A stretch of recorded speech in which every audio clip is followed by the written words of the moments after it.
Meaning of DOS. DOS. DOS. DOS. DOS.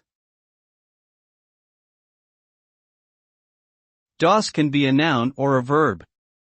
As a noun, it refers to a sleep or rest period, often taken during the day by workers or soldiers. As a verb, it means to idle or waste time. In both cases, the implication is a lack of productivity or progress towards a goal.